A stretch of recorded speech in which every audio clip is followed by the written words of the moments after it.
i nderuar ambasador, a di çka du me të pyet? Se jemi në podcast, mohabet e lira, kupton. Nuk jemi as në parlament, as kërkon. Pse në Kosovë, kur bëhet java e krenarisë LGBT-ja, çohen peshkejt me kryeministër, me deputet, me media, me sen. Ndodhe edhe në Shkup, po nuk e shohën Mickovskin ose Zaevin. O di dyqysh te kalohet, di pa vëmendje mediale. Në Beograd mos flas, edhe atje, apo kupton? Pa vëmendje, ndoshta edhe në shteteve tjera. Në Kosovë kur ndodh kjo java e krenarisë, sikur stakfurullah, si Bajram me ka. Jo, nuk është, domethënë, mos harron Kosovë ka shumë organizata të huaja dhe investimet e tyre në këtë drejtim janë mjaft të mëdha. Domethënë, pjesëmarrës në ato takime evente janë vetëm anëtar të cilët marrin rruga nga ato shoqata, se janë me dhjetra shoqata të tilla, domethënë në Kosovë, që kanë të njëjtën agjend me emra të ndryshëm. Por aty marrin pjesë vetëm anëtarët e aty në shoqata, kuptohet edhe zyrtar qeveritar që fatkeqësisht në të gjitha gati qeverit kanë marrë pjesë, që nuk është e pranueshme përderisa ti je një udhëheqës i një vendi, qoftë president ose qoftë kryeministri ose ministër, ku ti përfaqëson një komunitet të cilët shumica janë në bazën e tyre janë konservatorë, domethënë nuk i pranojnë në familjet e tyre. Po e them me përgjegjësi të plot, kur unë kam folë në parlament atëherë për këtë pjesë, sinqerisht pas seancës shumica e deputetëve më kanë përgëzu edhe kjo është e papranueshme për familjen time. Domethënë asnjë deputet nuk e dëshironte një gjë të tillë për familjen e vet, as nuk dëshironte me diskutuar, as nuk e konsiderojshin diçka të tillë. Por publikisht nganjëherë për interesa shumë miskine publike, domethënë shumë për interesa politike, nganjëherë edhe po heshtin edhe, por nuk është e drejtë, dhe unë mendoj që politikanët duhet me mbajt. Edhe madje edhe nëse ai vet dëshiron që të ketë një diçka të tillë, një event të tillë, për hir të popullit të vet, të cilët nuk janë me shumicë. Ata e dinë se organizimi i këtyre eventeve nuk është prej popullit, po janë prej antarëve. Ne kemi rastin nuk e di ka qenë i fundit apo para fundit, kur gjatë paradës së tyre në shesh e morën një burr të vjetër, një plak dhe ja dhanë me ples një burr dhe ja dhanë flamurin dhe ai nuk e di çfarë flamuri është ai, dhe pastaj më vonë ai u pa se kishte qenë i mashtruar, apo kupton.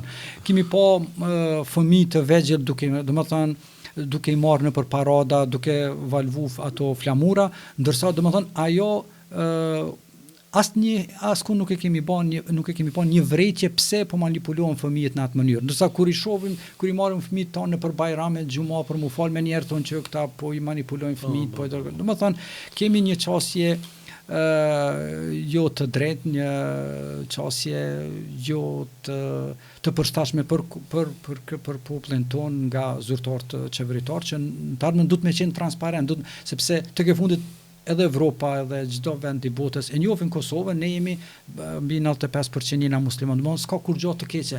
Edhe në fundit nuk intereson, domethënë ti ke shtete të ndryshme të cilat bashkëpunojnë, edhe nëse janë të besimeve të ndryshme, po kanë interesa politike ekonomike të mira dhe vazhdojnë raportet të jenë shumë të mira. Për këtë arsye nuk ka ndonjë pengesë, shumë për shembull Turqia me shtetet e NATO-s. Domethënë kemi tash edhe Shqipërinë antare në NATO, domethënë edhe Maqedoninë, edhe pse ka vend, domethënë janë musliman, nuk kanë ndonjë farë, ka domethënë përqindja e madhe e muslimanëve në këto shtete, megjithatë nuk është ndonjë pengesë për bashkëpunim në aspektin e sigurisë, në për shembull të paktit të NATO-s. Për këtë arsye mendoj që nuk duhet mu friksu, sepse ne përkundrazi nëse jeti më transparent, më i drejtë për drejtë. Unë jam besimtar, musliman, bile politikant lirisht leton, nuk e praktikoj, po familjen e kam, rrihet për familjen musliman, nuk ka kur gjë të keqe. Me rëndësi është që ti je partner në siguri, ti je partner në ekonomi, ti je partner në diplomaci me për shembull me Brukselin në aspektin ndërkombëtar, në këtë rast ne që po synojmë të jemi pjesë e BE-s,